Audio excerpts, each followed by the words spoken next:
Welcome to Work from the Inside Out, a podcast that highlights real-life stories, practical strategies, and best practices for transitioning your career from unhappiness and dissatisfaction to fulfillment, meaning, and joy. Now here is your host, career and executive coach, Tammy Guler-Loeb. Hey everybody, I am so delighted to introduce you to my guest today, Sarah Friedell O'Connell. Sarah is an executive coach and the owner of ChangePoint Advisors, a firm dedicated to helping senior executives navigate career changes. Sarah brings a unique perspective and deep expertise to her work advising senior leaders. She has been coaching C-suite executives for over 10 years and has worked with hundreds of people across a variety of industries and functions. Part of Sarah's uniqueness and success as a coach stems from the expertise she gained in her first career in corporate communications. She has over 20 years of experience in communications and has been an executive herself, serving as a spokeswoman at Fidelity Investments and also for the president of Harvard University. Sarah brings her real-world business experience as well as her expertise in communication strategy, marketing, branding, and messaging to her work with clients. She understands what it takes to work in a high-pressure environment, and she partners with her clients to clarify their goals, create customized action plans, and teach them to communicate strategically and effectively to accomplish their goals. Whether they are seeking a new job, planning for an active retirement, exploring board of directors seats, or launching entrepreneurial pursuits, Sarah has a proven process to help her clients succeed. So listen closely and welcome Sarah Friedell O'Connell. Thank you, Tammy. I'm happy to be here. Oh, delighted to have you here. So let's get into it. So Sarah, as you know, Work from the Inside Out is all about people's trajectories, career trajectories, and how they have moved through their careers to get from the place where they started to where they are now, and all the different twists and turns that they took to get there. And based on your bio, we know that you've had a few lives already, and so I'm really excited for my audience to hear about some of the different steps that you took along the way and what some of the motivations were for making some of those changes. So take us back to the earlier years, where you started and how you made some changes along the way. Sure, happy to do that. So where I started, oh my gosh, back in the day, Tammy, when I came out of college in the very late 1980s, oh my gosh, feels like a million years ago. I had studied English and sociology. I had a liberal arts education at college in Virginia, the College of William and Mary. And I came out of school, and most of my friends were moving to Washington, D.C. So I knew that I wanted to live in D.C., and I looked for a job up there. I landed a job at a public relations firm. And I also had a very active interest in environmental issues. And so my hope at that time was that I would be working with clients in the environmental arena. And it turned out that didn't actually happen. So I was at an entry-level role. I think I was an assistant account executive, which sounded exciting. And basically, I was doing things like, typing up notes and getting coffee, and not very exciting. So I had been there about 6 months, and there was a woman in our firm who ran government relations. She was essentially a lobbyist, and she was leaving the firm to go to a brand new trade association that was being started. And in DC, that's kind of the industry. There's lots of associations. And this particular group was being launched by the plastics industry to set up an infrastructure for plastics recycling in the United States, and which didn't exist at the time. And she knew I had an active interest in environmental issues, and she knew I was a really good writer, and she saw some of the, possibility, some of the talent in me. And she said, "Hey, are you interested in coming over to this organization?" And I said, "Geez, I don't know. Yes, let me learn more about it." So I actually had a little bit of a moral dilemma because I was not excited about going to work for the plastics industry. Uh, I was like, "Oh, I'm an environmentalist, right?"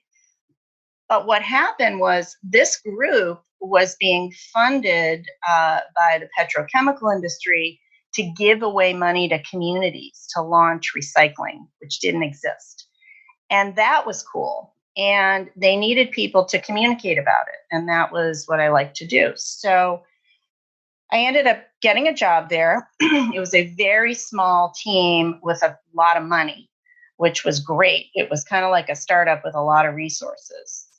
And for me, it was a really good opportunity because being a very small team, I was able to do a lot of different things. And for, your folks listening that may be wondering, should I go to work at a big company or a small company?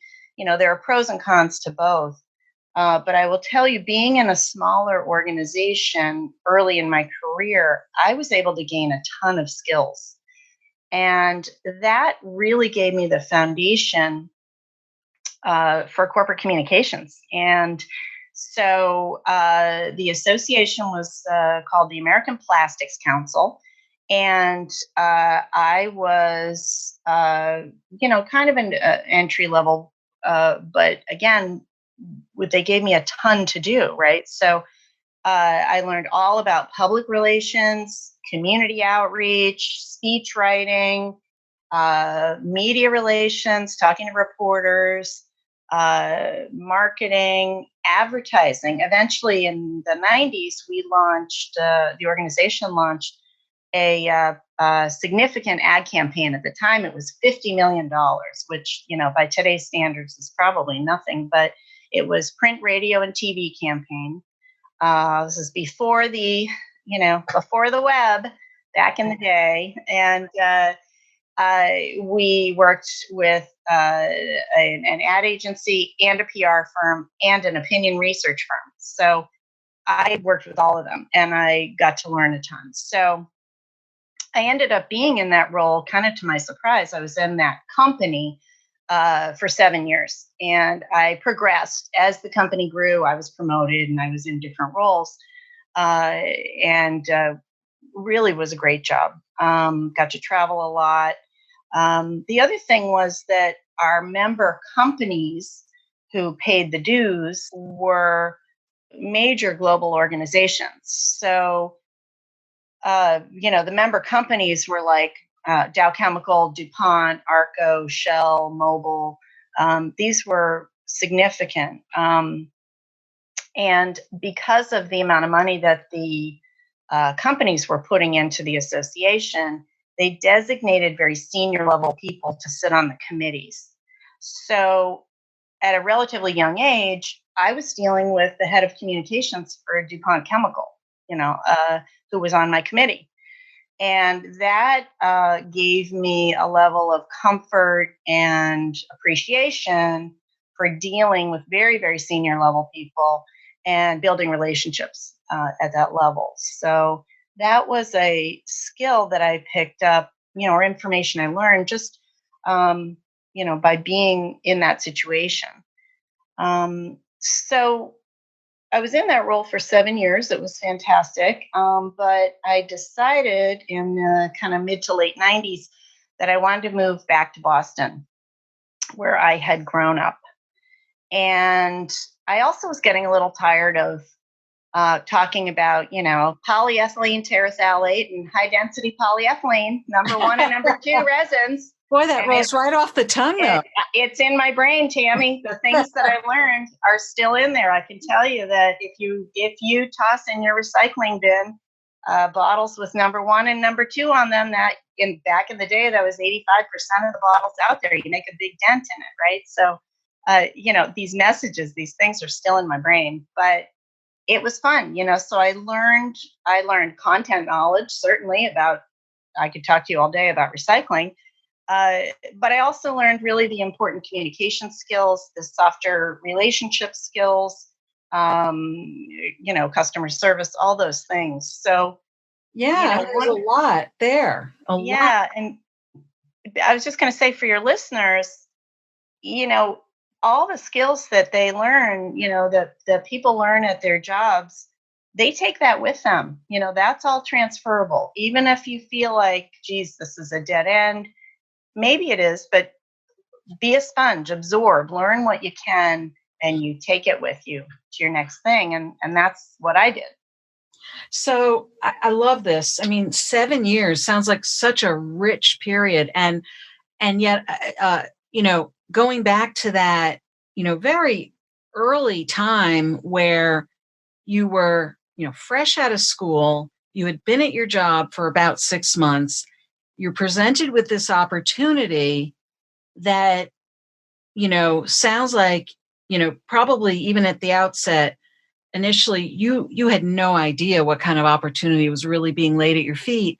And yet your first thought was this ethical dilemma around the environment. I thought you were going to say, I had this ethical dilemma because I had only been at my job for 6 months and I didn't feel it was fair to pick up and leave. And that's not what you said. In fact, I actually got the job offer, and I went back to the guy who was the boss at my boss at the time at the PR firm, and I said, "Hey, look, I got another offer. If you can match the salary, I'll stay." Oh, you did? Yeah, it's funny, Tammy. I had actually forgotten about this, and he said, "No, we can't match it." And I said, "Okay, bye." I mean, it was quite a bit more money. It was like $7,000 more that I was going to make. Back then was a ton of money. Yeah. So I actually did offer them, that I would not do that and I would stay, and they didn't. So anyway. But somehow, so I'm curious if that where there was that ethical dilemma, right? And I'm wondering how you reconcile that over time. I mean, it sounds like, the whole notion of bringing these big players on board and, knowing, there's tons of news in the press and the controversies like with Dow Chemical and probably some of these other companies. And yet here you are working on things that are good, like recycling, right? And so, so how did you manage your kind of, let's say your personal agenda or your own kind of ethical leanings with how you were interacting with some of these folks, knowing that they were, it almost makes me think of, the tobacco companies that are also then running these campaigns telling kids not to smoke, Right. Right. It's like, and I'm not saying that that's what you were doing, because I'm just curious what that was like for you and how because clearly there was a tremendous amount of good that was done, and you were at the forefront of really bringing recycling probably into households at that time. Yeah. So excellent question. And so first of all, I will say that the people who work at those companies are just people, right? It's easy for us to go, oh, that's an evil organization or whatever, right? They're just people like us, right? So the people were primarily great, and they were concerned about the environment. So the reason these executives were on this task force was to do something. And the fact that each company had put in $1 million a year, which was quite significant in the day, and they had appointed the most senior people, was an indicator that this was serious. Like they wanted to do something, right? So that was one thing. The other thing was that I learned a lot. I mean, initially going to work there, the whole point of the organization was to set up an infrastructure, an economic and the physical infrastructure. Like there was no blue bin at the time, right? So we developed the blue bin. We developed the code, the seven number codes, one for each resin. to identify what they were and if it was recyclable, all those kinds of things. The purpose of the organization was really to give money to communities who didn't have who didn't add plastic. They were basically buying their way in, but to add plastic to their programs to expand community recycling. So those were the days when you took before you could recycle plastic, you took your paper bag out to the curb, and it had paper, glass, aluminum cans, and tin cans that really are steel, but we called them tin cans, steel cans. Right. Those were the things that were recyclable. So you'd have your soggy paper bag at the curb, right? And it was very different. So at any rate, part of why I went there was because it was giving away money. It was educating people about recycling, and it was increasing all recycling rates, not just plastic, it was everything. So we would go in and teach the schools about recycling. And, so there's a lot of good happening. And I felt like, we're giving away money. Let's do it right. And let's communicate about it so people know. So clearly it from day one, it sounds like it really, you stepped into something that you could really get behind. Yeah. I mean, I didn't know initially, to your point, I had no idea really how this was going to roll. And I would never have said I'm going to be there 7 years, but I kept getting promoted and moving into different arenas. So it was great early on in my career. Yeah. And then you really had this yearning to come back to your roots. Yeah, I wanted to come back to Boston, was a piece of it. I was also getting a little tired of the subject matter. And that's something that actually, as I reflect on my career, I've been fortunate that I've been able to take my depth of knowledge and communication and move into different industries. And a friend of mine reached out to me and said, hey, he worked at Fidelity Investments in Boston. And he said, hey, Fidelity needs communication people.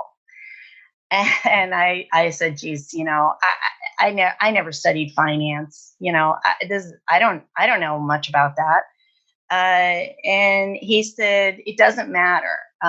You can learn it. And he said, look, you have really strong communication skills. You have great relationship skills. I'm going to connect you to the hiring manager. I'm going to I'll give her your resume. If she wants to talk to you, she'll talk to you. And I had a phone screen with the woman who was the hiring manager. And she ran communications for this segment. And she was fantastic. And it turned out she had also been in DC at one point working at an association. And we had some people in common. And she was very clear about, that there would be a learning curve for me, that I would be expected to get up to speed very quickly on financial services. And I said, sure, no problem. I got this, no problem. So I flew to Boston for an interview, and I really liked the people, and I really liked that particular job. That job was working in the institutional business. It was the 401k segment. And I was in my 401k plan at my job, but I didn't really know how it worked or what it was. And, but I liked the idea of it was getting people to save for their future.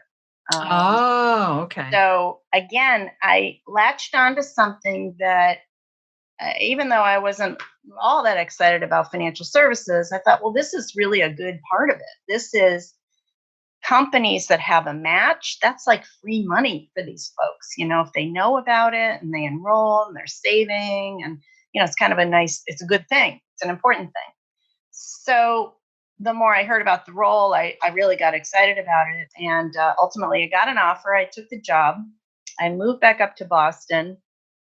And then, it's like my first couple of weeks, somebody came over, and I'll never forget, Tammy, they plunked down on my desk these 3 giant books.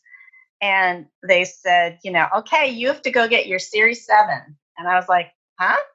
And that's a broker's license. And it's very hard. And So they said, you can start with the state licenses, the 63 and the 65. Those are the, okay, great. What? Huh? Huh?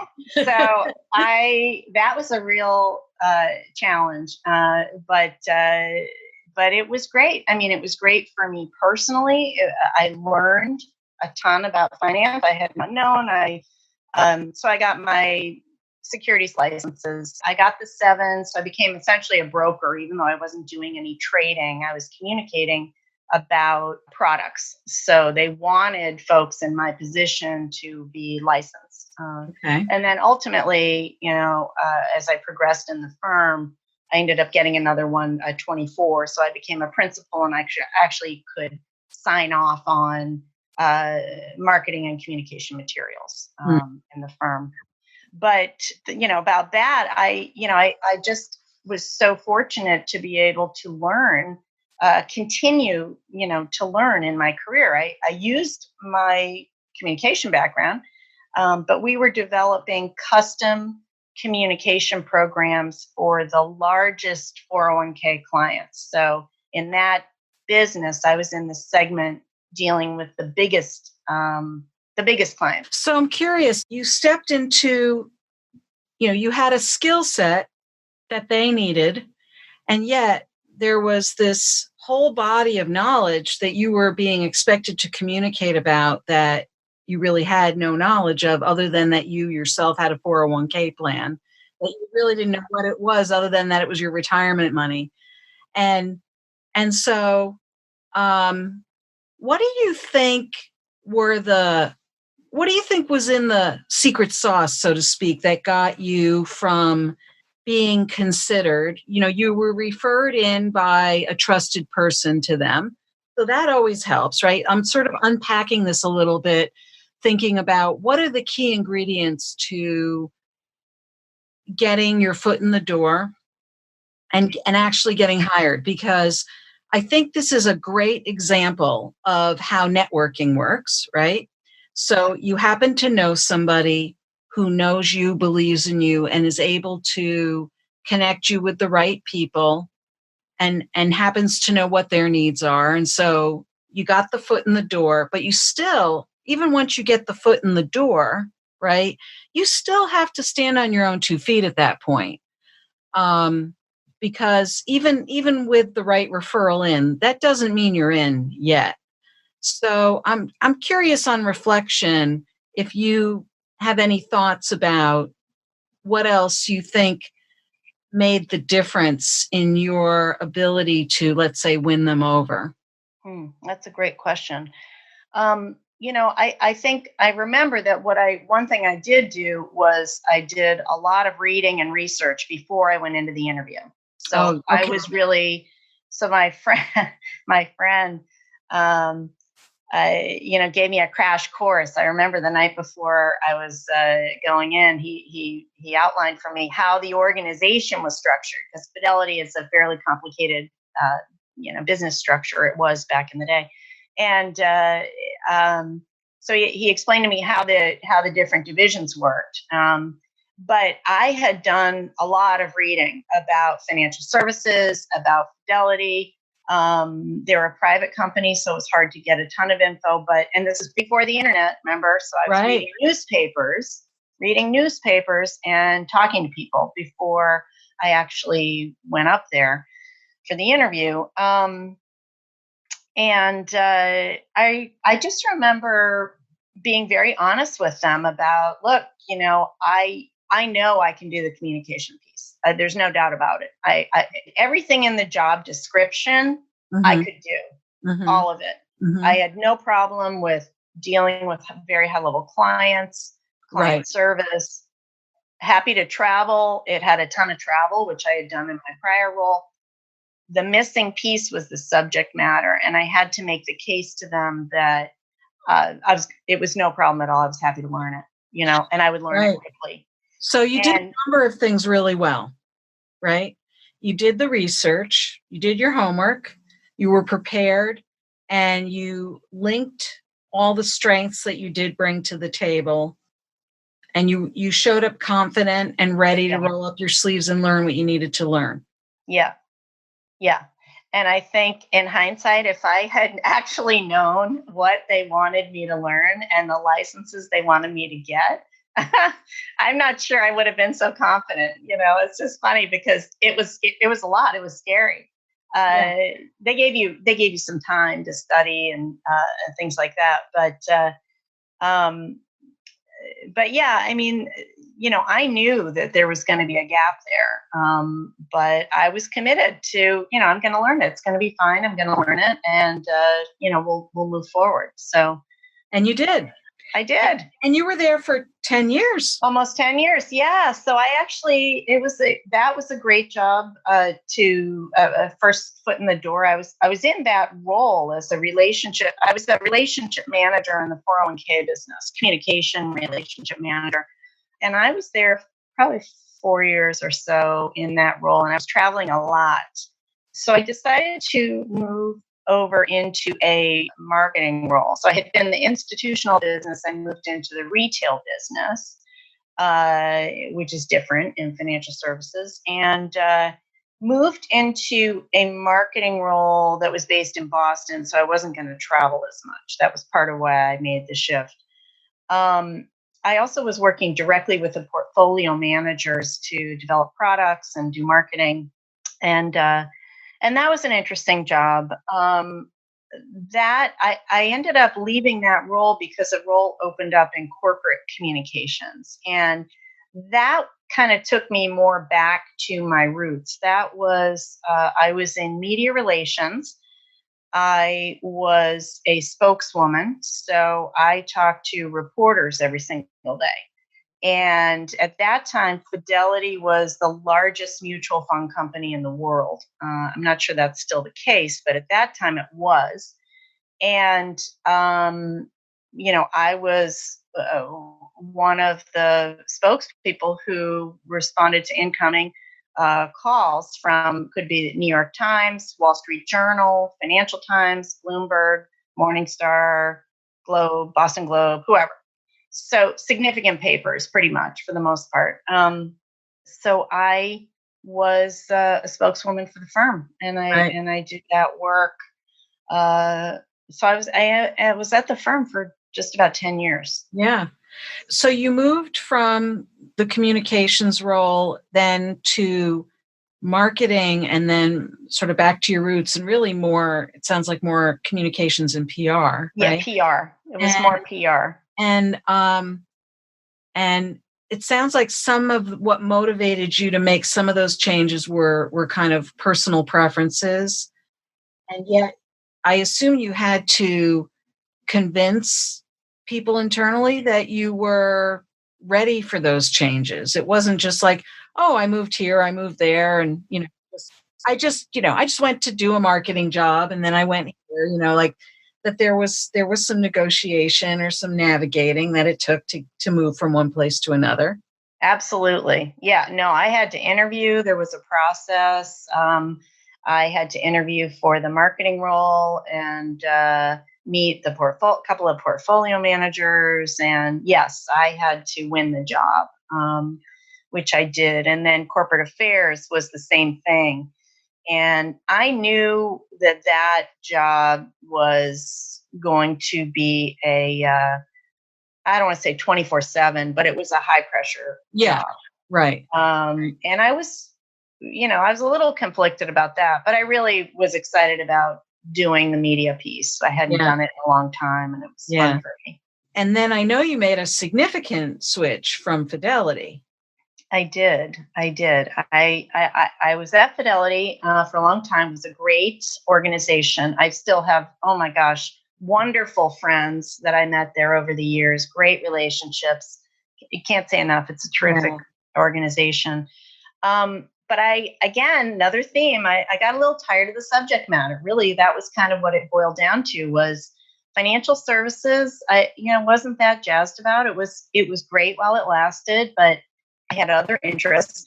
And funny, at the time, Tammy, when I was working full-time at Fidelity in media relations, I actually had learned about something called life coaching. And I had never heard of it. I didn't know what it was, but I read a book by a woman named Cheryl Richardson, who is a well-known coach now.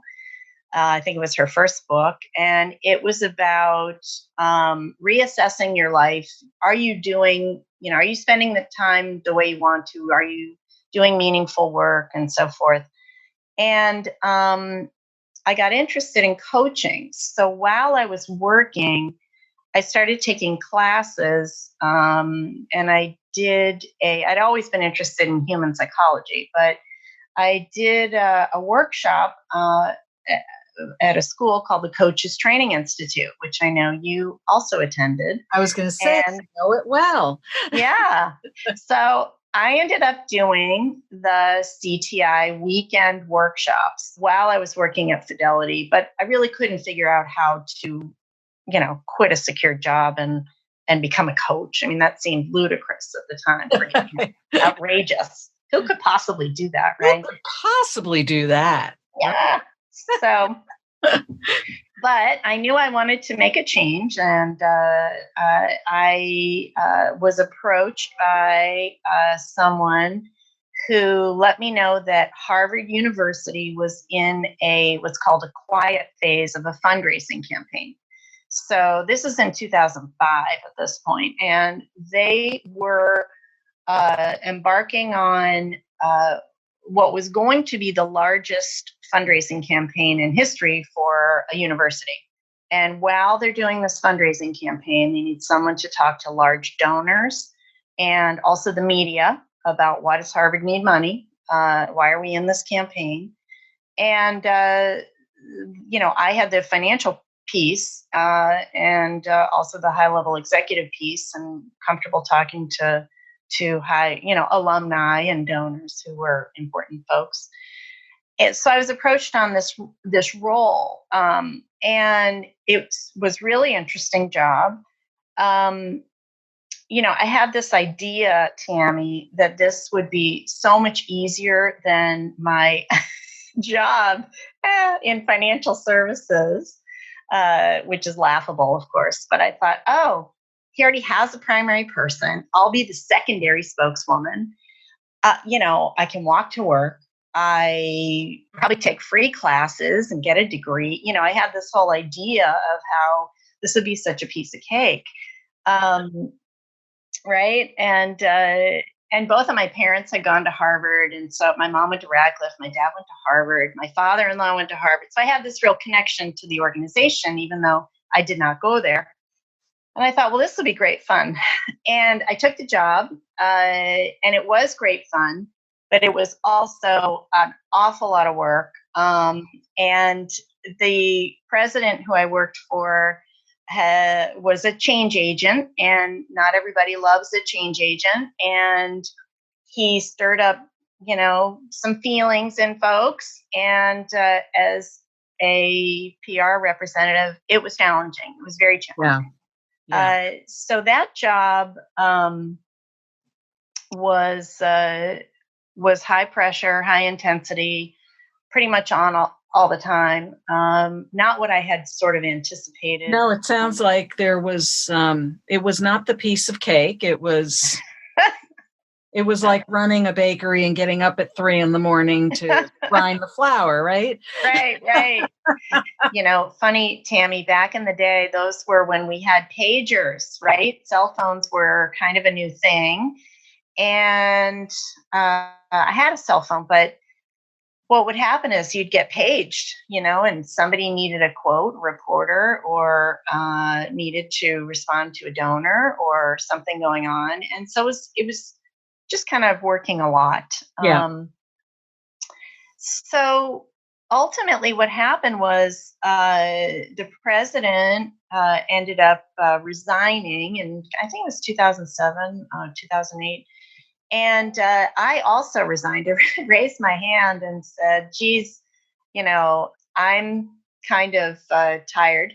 I need a little break. Yeah. And basically, I gave myself a sabbatical, which was really a great thing. And for anybody who is feeling burnt out, tired, and they have the ability to take a little break, and step back and really assess, what do I want to do? How do I want to spend my time? What's meaningful?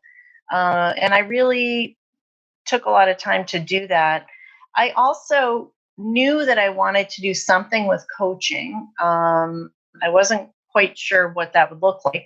So at the same time, I also got some certifications that allowed me to have some credibility and foundation of knowledge.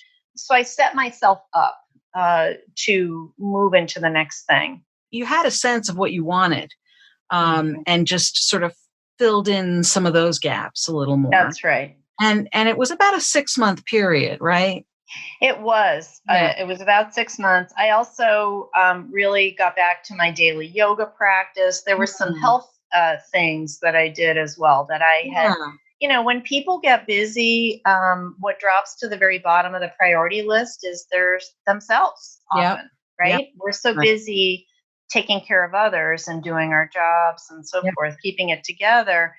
And, it's not a bad thing to take care of yourself. If you're not healthy, you can't take care of other people. Oh, it's more than not a bad thing. It's really an essential thing that we should all be making more time for, right? I was definitely learning and reading and meeting with other people who are coaches. I was also networking quite a bit to find out what was it like, what do they love? What do they hate? That's, for your listeners that are thinking about making a shift, I made a full career change into coaching ultimately. And that takes time. But if you have a plan and you have help, it can happen for sure. So you got a lot of credentials, you got the education, and then you also had conversations with real people doing the real work. And did you know when you started that sabbatical that you were really looking to make that clear of a pivot? Or was there a part of you that thought you would go maybe back into some kind of communications work? I did not think I would make that strong a pivot. I did think I would do something with communications. And as I was getting the training and credentialing around coaching at the same time, I was freelancing doing PR work. Oh, okay. Because that really paid the bills. I continued to do communication work. I just didn't feel like I had the energy. I just didn't feel like I could give it my all to go back into a very, another high level role, and give it everything I had given before. So I got connected with an organization, a company doing what's called outplacement work. And I had never heard of that, but now we're in 2008 at this point, Tammy, in my timeline here. Yeah. And 2008, economic meltdown in the United States. Right. People are getting laid off. The economy is bad. It is not a good time for me to launch a brand new business at all. So I actually at the time got connected to this organization. It's a great company. It's called Keystone Associates. They're terrific. And they asked me to help. They needed people. They asked me to help by teaching workshops. And I love teaching. And as a communicator, I love being in the front of the room. But here we are again. I don't know the subject matter. I don't know the content, which happens to be how do you write a resume? How do you negotiate? How do you network? And how do you interview? At this point, I'd done it so many times. It's no problem. I got this. Really, if you can go from, polyethylene terephthalate to, 401k plans, I got this. Not a problem.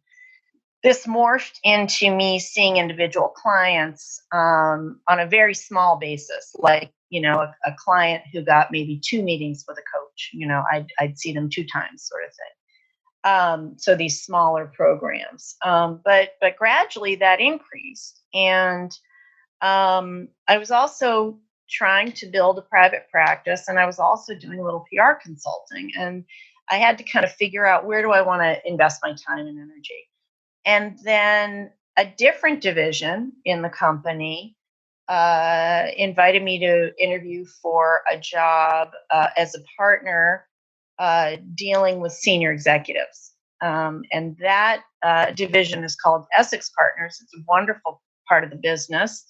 And I joined. I became a partner in the firm and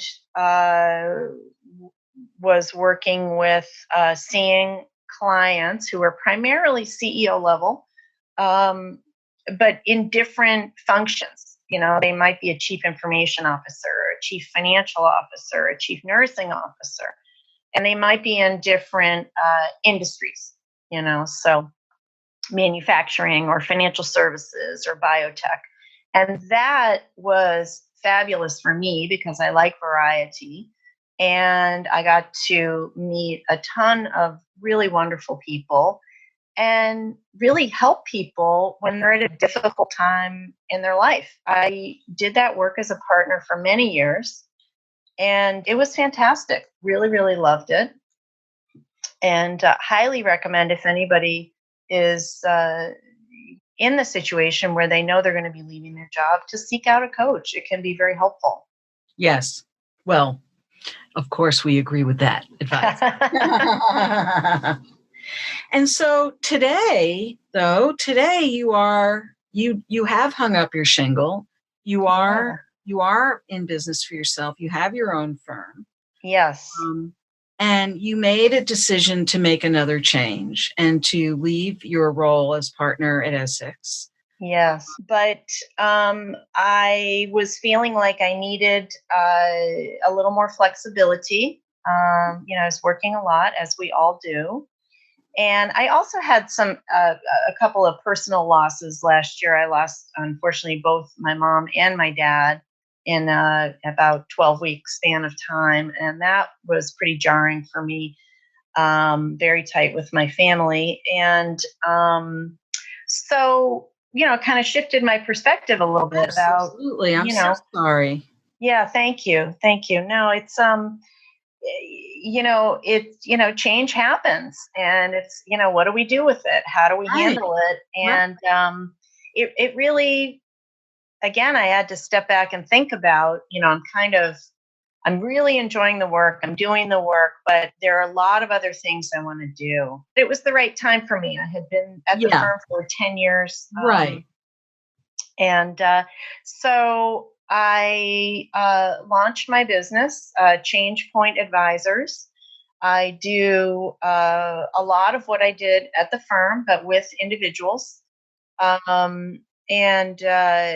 These my clients are folks who are senior executives who are in typically in one of these four situations. So one might be they're seeking a new job, either confidentially, where they're sitting in a job that they're not happy with or not feeling as satisfied, and they want to do a confidential search and they want to do it efficiently. And so I have several clients I'm working with in those kinds of situations where they're in what I would call a sort of a quiet search, right? Or they may be openly searching. They may have left their firm or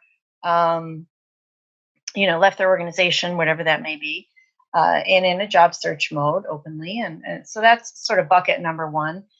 Second category of my clients are those who are getting ready to retire and they have a financial plan, but they do not have a life plan. What are they going to do for the rest of that time, right? We are all living longer and longer. And, just because you've retired, it doesn't mean, your skills and your experience go away. So I work with clients to help them plan what are their activities going to be, what's going to be meaningful for them, how are they going to spend their time, what might that look like. And third category are folks who are looking for a board of directors seat. Now, not everyone, even if they're an executive, they are not everyone is suited to be on a board. And so I do a lot of education with people around the difference between corporate boards and nonprofit boards. Right. Who is an appropriate candidate? If someone feels they are a candidate, what kind of a board and why? So we get clear on that first, and then we develop, if they are, do want to pursue that, have a board search, we together develop a custom strategy for them and their talking points and tactics and so forth, and help launch a campaign. And the last category that I work with are people who want to make a pivot of some sort, like I did. I feel very credible talking and advising people around this because I've done it. What I love about your background is that you can help people develop their brand and to develop the messaging that they are going to put out there to let people know who they are, not just what they're capable of doing, but who are they, so that when they are thinking about either their, whatever their next move is, they have a really solid message about what they're telling people, either through networking or through a job interview, whatever it is. This is who I am. When you get me, or when you are trying to help me, this is what you need to know about me. Not just I'm a bucket of skills, or that this is what I've done in the past, but that this is who I am. Absolutely. I leverage every bit of my communication background in my work with clients. Absolutely. When someone is seeking to make a change, whatever that change may be, first of all, they have to be clear on what is it, what are they trying to accomplish, right? And then they have to be able to tell people about it and communicate. And so, really, what are your messages? And in media relations, it was always about what are your 3 key messages, and you stick to those and you repeat them, right? Mm-hmm. So when someone goes into a job interview, it's the same idea, or even a networking meeting. What do you want to make sure the person you're meeting with hears? What do you want to make sure they remember about you? What do you want them to take away? What are the 3 key things they need to know about you to hire you? That's right. And so it's very transferable and relevant. So before we close out here, Sarah, what would you say is, we have the 3 keys. That's a great piece of advice. Is there anything else that you would want our listeners to know in terms of your key piece of advice for people trying to make a transition to something that is more meaningful and fulfilling for them? Right. We very rarely reflect on our successes and our accomplishments. I think people often ruminate about mistakes or should have done this or that. That's not always helpful. What is helpful is to reflect on what you've done well and been successful at, because you can bring that forward to your next thing. Yeah. There's a whole school of thought around positive psychology. Right. I've read lots of books and I've done lots of coursework around positive psychology, and feeling grateful, feeling positive, that moves you forward in numerous ways. So I think trying to see the positives and trying to reflect and be grateful for even experiences that we think were a bad experience. Right. In hindsight, it led you to something different, perhaps. So absolutely. Yeah. I've had a lot of conversations with people who express a lot of gratitude for their failures and what it taught them. Yeah. So there's a lot to be learned along the way, and to take that forward with us. Yeah. So Sarah, thank you so much for this conversation today. You have such a fascinating story, and all of the information about your business and all your offerings, things that you've mentioned today, will be in the show notes. So people will know how to find you. And thank you so much for being here today. Well, Tammy, it has been my absolute pleasure. And thank you for inviting me to be on the show. It's been wonderful. I hope you enjoyed my interview with Sarah Friedell O'Connell. It was so interesting to speak with her and learn about her professional journey. What is your key takeaway from our interview? Is there something you'll put into action this week that you'll benefit from? Share what resonated with you in the show notes at workfromtheinsideout.com. Look for episode 060. That's also where you'll find all the links and resources from today's podcast. If you were inspired by this episode with Sarah, please share it with your friends and colleagues. Remember, subscribing is always free. Are you enjoying the podcast? I'd love to read your review on Apple Podcasts. It's easy to find through my website at www.tammygoularloeb.com/podcast. Just click on the Apple Podcast button or follow the instructions provided there. Thanks so much for listening. And remember, it's never too late or too impossible to increase your sense of fulfillment and satisfaction in your work and other meaningful activities. Let me know how it's going for you. And who knows, maybe you'll be my next interview on this podcast. Bye for now. Thank you for listening to the Work from the Inside Out podcast. For more information, you can find us at www.workfromtheinsideout.com.